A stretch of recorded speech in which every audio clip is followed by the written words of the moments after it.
ఓం గంగణపతే నమ ఐం సరస్వతే నమ ద్రాం దత్తాత్రేయాయ నమ క్రీం క్రీం మహాకాళికాయ నమ ఓం నమ శివాయ శివాయ గురువే నమ క్లీం కృష్ణాయ గోవిందాయ గోపీజనబల్లవాయ శ్రీకృష్ణ పరబ్రహ్మణే పరంజ్యోతిషే నమో నమ శ్రీరామ జయ రామ జయ జయ రామ రామాయ నమో నమ యా దేవీ సర్వభూతేషు మాతృరూపేణ సంస్థితాః నమస్తస్యై నమస్తస్యై నమస్తస్యై నమో నమః జగన్మాత్రే నమో నమః ఓం శ్రీం బగలాముఖి దేవి నమో నమ. యూట్యూబ్ ప్రేక్షకులందరికీ కూడా నమస్కారం అండి. నేను పాలపర్తి గురునాథ్ శర్మ జ్యోతిషం వాస్తు సిద్ధాంతిని. మీకంతా కూడా ఈ యొక్క ఖగోళ శాస్త్రంలో గ్రహాల యొక్క స్థితిగతి కలయిక వాటి ప్రభావం అంతా కూడా మానవాళి మీద మేషాది ద్వాదశ రాశుల మీద ఎటువంటి ప్రభావం అంతా కూడా చూపిస్తుంది. ప్రధానంగా ఫిబ్రవరి నెల మాస ఫలితాల భాగంగా మాఘమాసం మాస ఫలితాల భాగంగా రవి మార్పు అంతా కూడా ఏ రకంగా మేషాది ద్వాదశ రాశి వాళ్ళకి ప్రభావం చూపిస్తుంది అంతా కూడా విశ్లేషణ చేయడం జరుగుతుంది.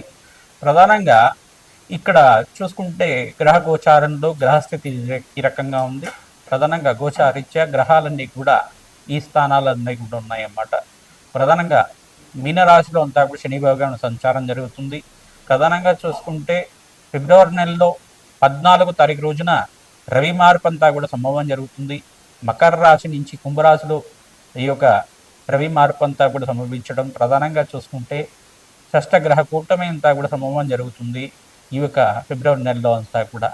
ప్రధానంగా చూసుకుంటే రాహు, సూర్య భగవానుడు, బుధుడు, శుక్రుడు, అంగారకుడు మరియు చంద్ర భగవానుడు తోటి షష్టగ్రహ కూటమి అంతా కూడా సంభవం జరుగుతుంది. ఈ గ్రహస్థితి అంతా కూడా చూసుకుంటే ఈ రకంగా ఉంది. ప్రధానంగా చూసుకుంటే ఇక్కడ బృహస్పతి సంచారం అంతా కూడా మిథున రాశిలో సంచారం జరుగుతుంది. రాహు సంచారం అంతా కూడా కుంభరాశిలో సంచారం జరుగుతుంది. కేతు సంచారం అంతా కూడా చూసుకుంటే సింహరాశి సంచారం జరుగుతుంది. చంద్రభగవానుడు అంతా కూడా మకర, కుంభ, మీన రాశిలో అంతా కూడా సంచారం జరుగుతుంది. ఈ యొక్క సంచారం అంతా కూడా చూసుకుంటే గోచారీత్యా గ్రహాల యొక్క స్తంభన అంతా కూడా జరుగుతుందన్నమాట. మేషాది ద్వాదశ రాశుల వాళ్ళకి రవి మార్పు నుంచి మీకంతా కూడా సూర్యగ్రహ మార్పు నుంచి ఎటువంటి ఫలితాలంతా కూడా ఉంటాయి. ప్రధానంగా అంతా కూడా విశ్లేషణ చేయడం జరుగుతుంది.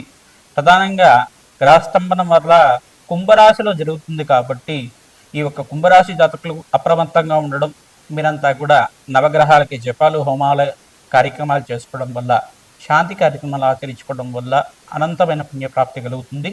అంతా కూడా మీకు పరిహారంగా చెప్పడం జరుగుతుంది.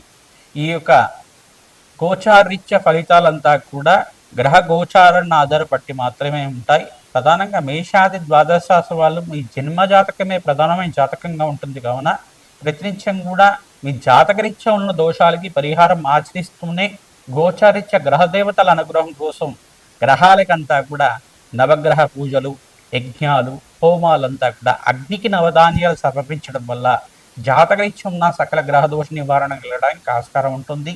మీ జన్మజాతకం అంతా కూడా సంపూర్ణంగా విశ్లేషణ చేసి మీకు పరిష్కారం చెప్పడం జరుగుతుంది. మీ జన్మజాతకంలో ఎటువంటి సందేహాలున్నా, జ్యోతిష్ సంబంధమైన సందేహాలున్నా మమ్మల్ని సంప్రదించి మా యొక్క అపాయింట్మెంట్ తీసుకొని మీరంతా కూడా ఈ జ్యోతిష విశేషాలంతా కూడా తెలుసుకొని మీరంతా కూడా జాతకరీత్యా ఉన్న పరిహారం అంతా కూడా ఆచరించడం వల్ల సర్వ ప్రతిబంధకాలంతా కూడా తిని అష్టైశ్వర్యాలు ప్రాప్తించడానికి మీకంతా కూడా ఆస్కారం ఉంటుంది. ప్రధానంగా మహాలక్ష్మి అనుగ్రహం వల్ల మీకంతా కూడా సర్వగ్రహ దోష నివారణ అంతా కూడా జరగడానికి ఆస్కారం ఉంటుంది. ప్రతినిత్యం కూడా దత్తాత్రేయ ఆరాధన చేసుకోవడం వల్ల శ్రేష్టమైన ఫలితాలు పొందడానికి ఆస్కారం ఉంటుంది. ప్రధానంగా ఇక్కడ చూసుకుంటే సూర్యనారాయణ స్వామి ఆరాధన వల్ల జాతకరీత్యం ఉన్న సర్వగ్రహ దోష నివారణ జరగడానికి ఆస్కారం ఉంటుంది. అందరూ కూడా మేషాది ద్వాదశ రాశి వాళ్ళు సూర్యనారాయణ స్వామి ఆరాధన చేయడం వల్ల సర్వగ్రహ దోష నివారణ కలుగుతుంది. ఓం సూర్యాయ నమ, అర్కాయ నమ, మిత్రాయ నమ, భానవే నమ, పూషాయ నమ, మార్తాండాయ నమ, ప్రచండ తేజాయ నమ, సర్వలోక పితామహాయ నమ, ఆదిత్యాయ నమ, భానవే నమ, ఆరోగ్యకర్తయ నమ, సవిత్ర సూర్యనారాయణ స్వామిని నమో నమ నామాలతోటి ప్రతినిత్యం కూడా సూర్యనారాయణ స్వామికి అంతా కూడా నమస్కారాలు చేసుకోవడం, అర్ఘ్య ప్రదానం చేయడం వల్ల, విల్లం పరవాణాన్నంతా కూడా స్వామివారికి నివేదన చేయడం వల్ల జాతకరీత్యం ఉన్న సర్వగ్రహ దోష నివారణ జరుగుతుంది. తద్వారా అష్టైశ్వర్య ప్రాప్తి కలగడానికి ఆస్కారం ఉంటుంది. ఉద్యోగుల్లో మార్పు జరగడానికి ఆస్కారం ఉంటుంది. విద్యలో ఉత్తమైన ఉత్తీర్ణత కలగడానికి ఆస్కారం ఉంటుంది. కావున మీకంతా కూడా అష్టైశ్వర ప్రాప్తి కలగడానికి ఆస్కారం ఉంటుంది. మేషాది ద్వాదశ రాశుల వాళ్ళకి ఈ గ్రహగోచారం పద్ధతిలో అంతా కూడా ఎటువంటి గ్రహాలంతా కూడా అనుకూలతంగా ఉన్నాయి. ప్రధానంగా షష్టగ్రహ కూటమి ప్రభావం అంతా కూడా ఏ రకంగా ఉంటుంది సంపూర్ణంగా విశ్లేషణ చేయడం జరుగుతుంది. మీరంతా కూడా పరిష్కారం ఆచరించండి. తద్వారా మీకంతా కూడా ఆనందమైన జీవితం జీవించడానికి ఆస్కారం ఉంటుంది. ప్రధానంగా చూసుకుంటే గోమాత సేవ చేయడం వల్ల అఖండమైన రాజ్యోగ ప్రాప్తి కలగడానికి ఆస్కారం ఉంటుంది. గోమాత సేవలో భాగంగా పచ్చిక తెలగపిండి గ్రాసాన్ని గోమాతకి తరచుగా నివేదన చేయడం వల్ల, గోమాతకి ప్రదక్షిణలు ఆచరించడం వల్ల అఖండమైన అంతమైన ఐశ్వర్య ప్రాప్తి కలగడానికి ఆస్కారం ఉంటుంది. బృహస్పతి మార్పు అంతా కూడా ఈ సంవత్సరంలో జరుగుతుంది. జూన్ 1 తారీఖు తర్వాత ఉచ్చస్థానంలో బృహస్పతి మార్పు వల్ల మేషాది ద్వాదశ రాశుల వాళ్ళకి అఖండ రాజయోగం కలగడానికి ఏ గ్రహాలంతా కూడా అనుకూలతగా ఉంటుంది అంతా కూడా విశ్లేషణ చేయడం జరుగుతుంది. శ్రీమాత్రే నమః. గ్రామ దత్తాత్రేయ నమః. తులారాశి జాతకులకి ఫిబ్రవరి నెల మాస ఫలితాల్లో భాగంగా గోచారీత్యా రవి మార్పు అంతా కూడా కుంభరాశిలో సంభవం జరుగుతుంది. ప్రధానంగా చూసుకుంటే షష్టగ్రహ కూటమి అంతా కూడా రవి మార్పు అంతా కూడా రాశి మార్పు జరుగుతుంది. ప్రధానంగా ఈ యొక్క రవి మార్పు వలన ప్రధానంగా ప్రతినిత్యం కూడా సూర్య ఆరాధన చేసుకోవడం వల్ల మీకంతా కూడా సంపూర్ణ ఆరోగ్యం సిద్ధించడానికి, సవిత్ర సూర్యనాథ స్వామి ఆరాధన చేసుకోవడం వల్ల అష్టైశ్వరాప్తి కలగడానికి ఆస్కారం ఉంటుంది. సకల గ్రహదోష నివారణ చేసుకోవడానికి ఆస్కారం ఉంటుంది. ఓం సూర్యాయ నమ, అర్కాయ నమ, మిత్రాయ నమ, దానవే నమ, పూషాయ నమ, మార్తాండాయ నమ, ప్రచండ తేజసే నమ, సర్వలోక పితామహాయ నమ, ఆదిత్యాయ నమ, భానవే నమో నమ నామాలతోటి ప్రయత్నించడం కూడా సూర్య నమస్కారాలు ఆచరించండి. సూర్య స్తుతిని అంతా కూడా ఆచరించండి. ప్రధానంగా చూసుకుంటే ఈ యొక్క గోధుమలు దానం చేసుకోవడం వల్ల శ్రేష్టమైన ఫలితాలు పొందుతారు. ఇక్కడ శుక్ర భగవానుడు రాశ్యాధిపతిని శుక్రుడు అంతా కూడా కుంభరాశిలో షష్టగ్రహ కూటమితో కలియిక జరుగుతుంది. గ్రహాల యొక్క సంయోగం జరుగుతుంది. కావున శుక్ర భగవానుడు యొక్క రంగం ఉన్నారు, మిత్రక్షేత్రంలో యొక్క రంగం ఉన్నారు. ఈ యొక్క శని భగవానుడు కూడా చూసుకుంటే స్వల్పంగా మిష్టమైన ఫలితాలు ఇస్తున్నారు. మాసాంతంలో శుభవార్త వినడానికి ఆస్కారం ఉంటుంది. ప్రధానంగా అంగారకుడు ప్రీతికరంగా ఇక్కడంతా కూడా సప్తమాధిపతి కొంచెం గ్రహస్థితి కొంచెం గ్రహాల యొక్క సంయోగంలో ఉన్నారు. కావున అంగారకుడు సప్తమాధిపతికి ప్రీతికరంగా, అంగారకుడు ప్రీతికరంగా సుబ్రహ్మణ్య శాంతి హోమాది కార్యక్రమాలు ఆచరించుకోవడం, సుబ్రహ్మణ్య స్వామి వారికి కళ్యాణం ఆచరించడం వల్ల వివాహాది శుభకార్యాలు జరగడానికి ఆస్కారం ఉంటుంది. పనిలో ఆటంకాలు తీరడానికి ఆస్కారం ఉంటుంది. ఆటంకాలంతా కూడా తొలగిపోయి మీకంతా కూడా కార్యసిద్ధి, కార్యజయం కలగడానికి ఆస్కారం ఉంటుంది. ప్రధానంగా మాసాంతంలో మీకంతా కూడా మంచి శుభకార్యం జరగడానికి ఆస్కారం ఉంటుంది. కావున 16, 18, 24 తారీఖులో అంతా కూడా మంచి శుభవార్త వినడానికి ఆస్కారం ఉంటుంది. బంధుమిత్రులతో సహాయ సహకారాలు లభిస్తూ ఉంటాయి. మిత్రి యొక్క సహకారం వల్ల మీకంతా కూడా నూతన ఉద్యోగాలు సిద్ధించడం కానీ, మీకంతా కూడా మంచి విదేశంలో స్థిరత్వం లభించడం కానీ జరుగుతూ ఉంటుంది. ప్రధానంగా మీరంతా కూడా లక్ష్మీ కుబేర శాంతి హోమాది కార్యక్రమాలు ఆచరించుకోవడం వల్ల మీకంతా కూడా ధనాదాయం పెరగడానికి ఆస్కారం ఉంటుంది. మహాలక్ష్మీదేవికి అంతా కూడా విశేషమైన ద్రవ్యాలతోటి పూజ అంతా కూడా చేసుకుంటూ ఉండాలి.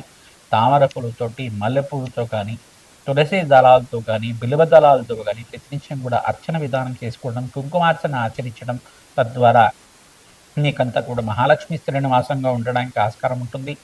రావి చెట్టు దగ్గర ఆవునేతో దీపారాధన చేసి అక్కడంతా కూడా కనకదార స్తోత్రాన్ని పఠనం చేసి బెల్లం అంతా కూడా నివేదన చేయడం వల్ల అప్పుల బాధల నుంచి బయటపడడానికి ఆస్కారం ఉంటుంది. అష్టైశ్వర ప్రాప్తి కలగడానికి ఆస్కారం ఉంటుంది. ప్రతినిత్యం కూడా చీమలకి ఆహారంగా బెల్లాన్ని అంతా కూడా చూర్ణంలాగా చేసి ఎక్కడంతా కూడా నివేదన చేయడం వల్ల మీకంతా కూడా అప్పుల బాధలు తిరగడానికి ఆస్కారం ఉంటుంది. గోమాత సేవ చేయండి. తద్వారా మీకంతా కూడా రాజయోగ ప్రాప్తి కలగడానికి ఆస్కారం ఉంటుంది. ఇక్కడ బృహస్పతి అంతా కూడా మిథున రాశిలో సంచారం చేయడం వల్ల మీకు యోగకరంగా ఉన్నారు. ఇక్కడంతా కూడా చూసుకుంటే ప్రధానంగా 3 గ్రహాలు యోగకరంగా ఉన్నాయి. మిగతా గ్రహాలు కొంచెం స్వల్పంగా యోగకరంగా లేవు. కావున నవగ్రహాలకి తరచుగా అభిషేకం చేయించుకోవడం, నవగ్రహాలకి ప్రదక్షిణాలు ఆచరించడం, అగ్నికి నవధాన్యాలు సమర్పిస్తుండడం వల్ల, నవగ్రహ శాంతి హోమాది కార్యక్రమాలు ఆచరించడం వల్ల రాజయోగ ప్రాప్తి కలుగుతుంది. దత్తాత్రేయ శాంతి హోమాది కార్యక్రమాలు కానీ, రాజశ్యామల యజ్ఞాతి క్రతులు కానీ ఆచరిస్తూ ఉండాలి. తద్వారా అష్టైశ్వర ప్రాప్తి కలగడానికి ఆస్కారం ఉంటుంది. మీ జన్మజాతకంలో ఉండే గ్రహదోషాలకంతా కూడా జాతకరీత్యా ఉన్న పరిహారాలంతా కూడా ఆచరించడానికి మీ జన్మజాతకం అంతా కూడా జ్యోతి సిద్ధాంతంతో మీరు సంప్రదించి మీరంతా కూడా పరిష్కారం ఆచరించడం వల్ల అనంతమైన ఐశ్వర్య ప్రాప్తి కలుగుతుంది. మీ జాతకరీత్యా ఉన్న సకల దోషాల నివారణ అయిన తర్వాత ఆనందమైన జీవితం జీవించడానికి ఆస్కారం ఉంటుంది. ఎటువంటి కష్టాలు కానీ, ఆర్థిక ఇబ్బందులు కానీ, రుణ బాధల నుంచి బయటపడడానికి కానీ, వ్యాపారంలో నష్టాల నుంచి బయటపడడానికి కానీ, వివాహాది శుభకార్యాల కోసమైనా కానీ మమ్మల్ని సంప్రదిస్తే కనుక మీ యొక్క జాతకరీత్యా ఉన్న దోషాలకంతా కూడా పరిష్కారం చెప్పి మీకంతా కూడా ఈ యొక్క ఆర్థిక రుణబాధల నుంచి కానీ, ఎటువంటి దోషాలున్నా కానీ పరిష్కారం చెప్పడం జరుగుతుంది. శ్రీమాత్రే నమః.